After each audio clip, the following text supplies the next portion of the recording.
Hey, I'm Gigi and welcome to another one of the Amazon Interview Whiz videos on how to have a great interview with Amazon. Now, if you know the Amazon Interview Whiz, you know the gig, please skip on around 40-45 seconds I would suggest to press play again. If you don't know the Amazon Interview Whiz, I worked for Amazon for about 5 years, and in that time I trained and qualified as an Amazon interview bar raiser.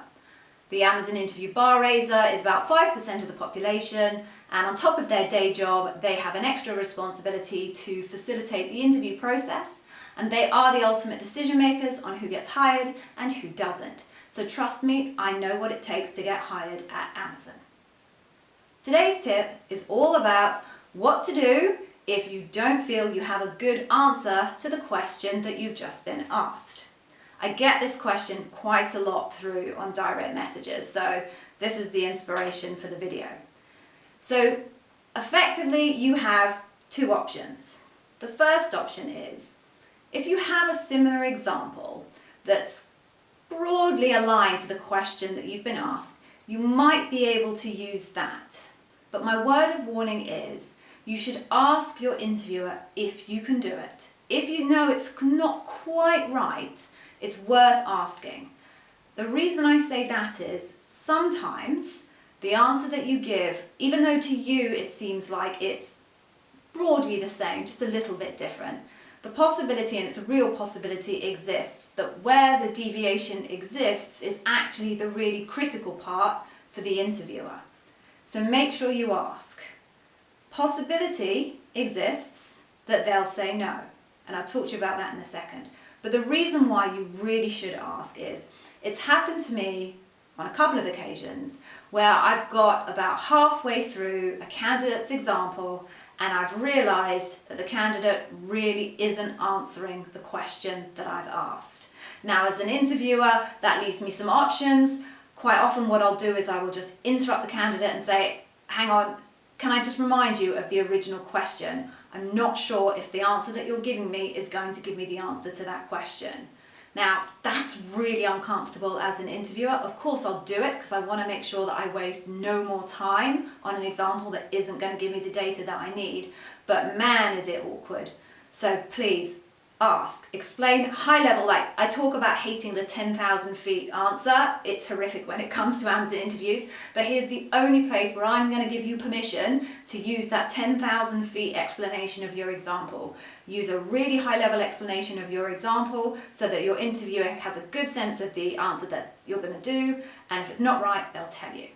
Now, if they say no, don't panic, okay? Because you do have another option. And the next option is to ask for a new question. Now, each leadership principle has 10 to 15 different questions available for your interviewer to ask. The Amazon question bank is where most interviewers will get their questions. It's really detailed, it's really thorough. Every single leadership principle is there, and about 10 to 15 questions per principle.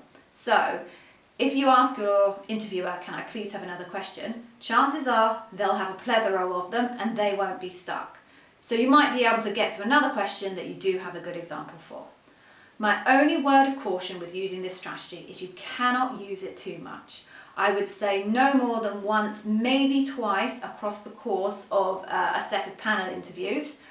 The reason I say that is, if there are too many times where you say to the interviewer, I don't have a good example for that, can I please have a different question? When you look at that picture, an aggregate overall at debrief, it looks like you don't have a strong breadth of examples that are strong examples of your performance for your previous employer. So you're gonna look like you're a little bit of a limited trick pony. And no one in Amazon wants that. Amazon is looking for people who consistently demonstrate bar-raising leadership principles and scenarios in their career history, because they want to be confident that they're going to see that when you land in their business. So that second option of please going to have another question, it's definitely there, and if you ask it, your individual interviewer is probably going to think no less of you because it happens to them all the time. But don't do it too many times. On aggregate, it doesn't paint a good picture. Okay, so I hope that was helpful. Please like and subscribe if you found that useful. If you subscribe, obviously that means that whenever I post new content, and I try to post content weekly, you will see it immediately. It also obviously means that other people who are in the same situation as you, looking for some help for their Amazon interview, are going to see my content surface better in the algorithms. Also, I love to hear where people are coming from. My content is starting to get more reach than it's ever done before, which is just ridiculously exciting. I put lots of effort into it. So please do put in the comments where you're from. Let me know which role you're preparing for interview. I'd be super thrilled to hear from you. But until next time, take care. Bye bye.